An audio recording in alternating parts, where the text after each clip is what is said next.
Recently on social media, a video went viral where a couple of secondary school girls were seen smoking while still in their school uniform, which begs the question, who takes responsibility when our teenagers misbehave? Find out what the good people think on the streets of Lagos today. My name is Marianne, and you're watching Street Voices on TV Independent. The point is, the society today is actually in a big mess. If I will use that word, actually, uh, you mentioned issue of increase in drug abuse, um, cultism, and all that. Just yesterday, I was just discussing with my friends, and I said that cultism is even going on the iPad in secondary school and primary school.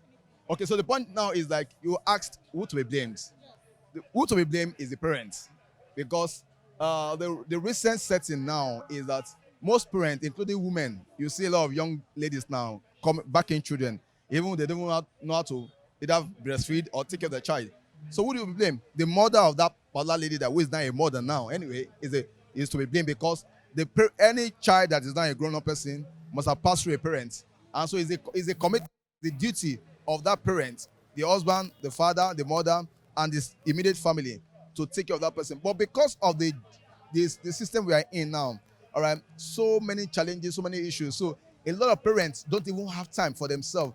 Is it because some cannot even they have been laid off from their work?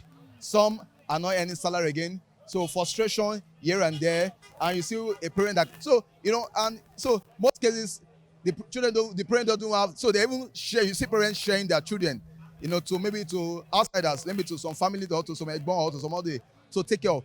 And when that child has that freedom of his own, even though he still need nurturing and all that as a young person, as a young adult, but because society is so exposed now, he rather flow with his peers and do what they are doing, even though he has this kind of little background before now. But because he's not exposed, some of them have been new, and all that. So yesterday, somebody, a army general, a brigadier general retired, said all the students, a army general in that position, all the students are on drugs.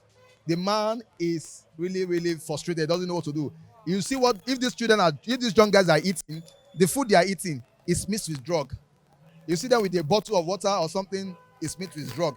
So this is what is going. And once they are going out, their friend that is going out with them that doesn't know that is innocent now. One way that they look down, take it down, try now, it's okay now, and he means to do it. So the society today now is only few guys, few young people that can survive the pressures from the peer pressure. So the problem starts from the home. A lot of parents can't take care of their children. They don't even look, in fact, they don't even bother where their children are surviving now. A lot of children are just living on their own. Many guys, many young girls find out where they're living. They're living with their friends. They're not. So at the end of they come back to suffer that challenge. So that's the challenge. Hold on, sir. Feel free to counter what he just said now. Who do we blame, sir? Do we blame the parents really, or the society, or who do we blame, sir? The society should be blamed. Okay, why are we blaming the society? The society, the children, they imbibe on what they see. And you look at the current situation in the whole world, the communication system in the whole world has exposed the children to what they are not supposed to see. And now you can see the children, they indulge in so many, even the women, the parents equally chase that. The church leaders, the Muslim, the religious leaders are equally have to be blamed too, because the moral decadence in the society has even eaten into the religious organizations. Many of them have quest for wealth. They don't even teach the moral aspect of life, and that's why you see the children indulge in that. The parents fully share part of it, because they are only after the work. But I don't blame the parents too, because they have to provide for the children. You see parents leaving the house as early as 4 a.m. to come back by 11. What time does it make it? Yes.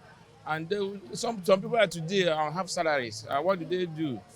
And these children now, even when they graduate, those graduates, they come out from the school, they have no job. They can't sit with their parents. And the parents, they sometimes chastise them because they have paid for their school fees, they have trained them, they have to ask them to leave.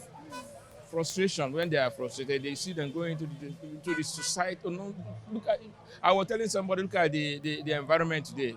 A lot of young men are into this, what they call it, the roadside, the road transport workers. You see them everywhere. In fact, they have almost taken over the reality. Now, Okada riders, keke man, what are the futures of it? Some of them didn't even, some went to schools and they have no jobs. So you see that those decadents are eating deep into the society, eating deep into the parenthood, eating deep into the religious organizations. Nobody knows what to do. A woman was telling her friend that, look, my husband had changed her job because he now goes out in the night and comes back in the evening. What does he do? He brings in a lot of money. Some of them are into kidnapping. So these are the things we are looking at. People want, there's no question. People just want quick money. They don't want to suffer. So these are the things you are seeing in the society. Students, they look at, they want, the internet equally contributes a lot to the societal norms in the society. Those are the things you see. All right. So, sir, basically, let me come back to you now, sir. So, basically, what will be your solution to Nigeria right now, to parents? Like you outrightly said, you're blaming the parents. What would be your solution to them? No, the first and foremost is your children are yours. Even though some are saying the society will be blamed, fine. The society is the larger force. Who made up the society?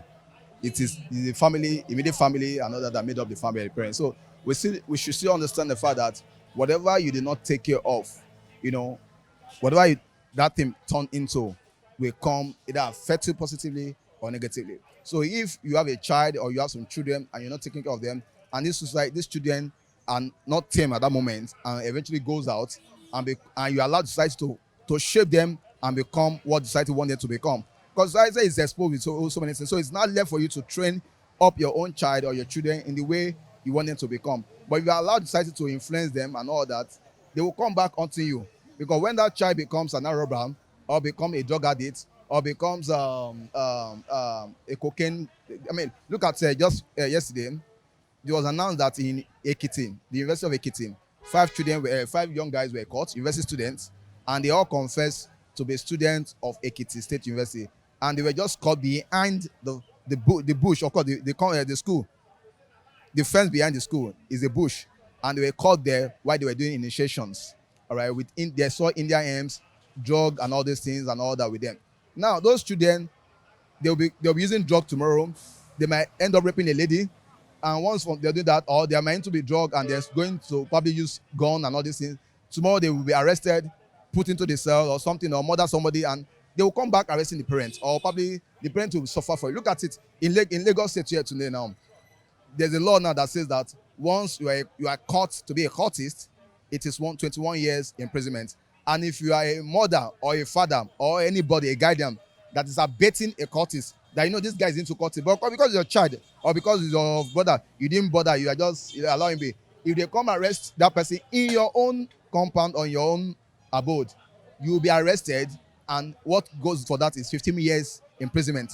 So you don't feel it, you don't say ignorant, you don't allow ignorance. Ignorance is not an excuse. In the Bible, ignorance is not an excuse. Once you are matured, so in the society too, when there's a law, you don't say because no, let me just. You don't claim ignorance. You go 15 years and you'll be dropped. So what it means is like you must be conscious about what happens around you. I must be responsible to everything that happens to you. So your child is your responsibility.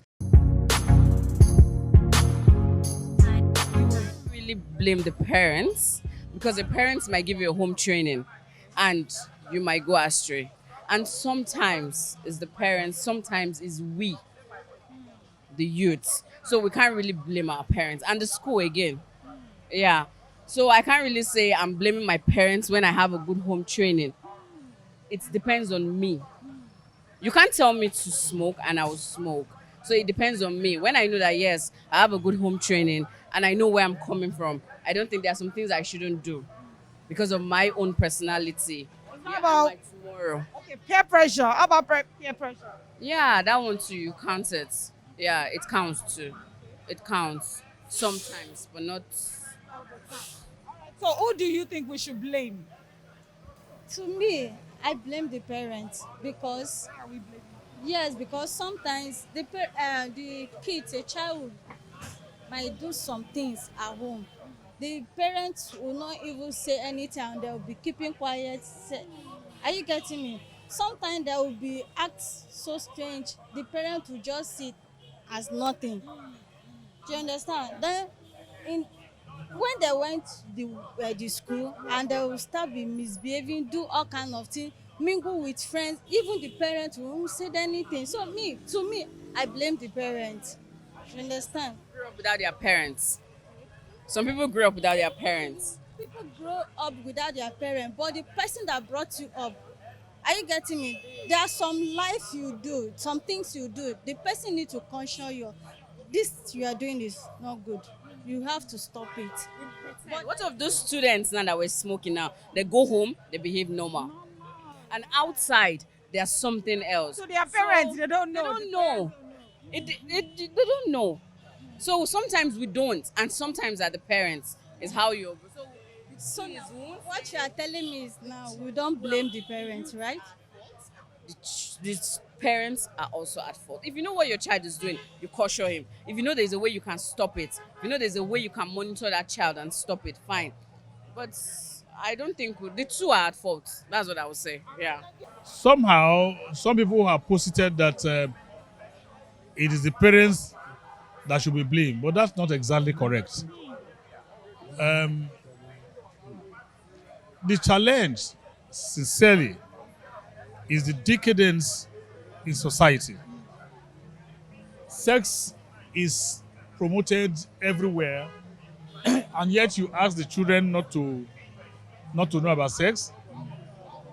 Look at your billboards. Look at the advertisements.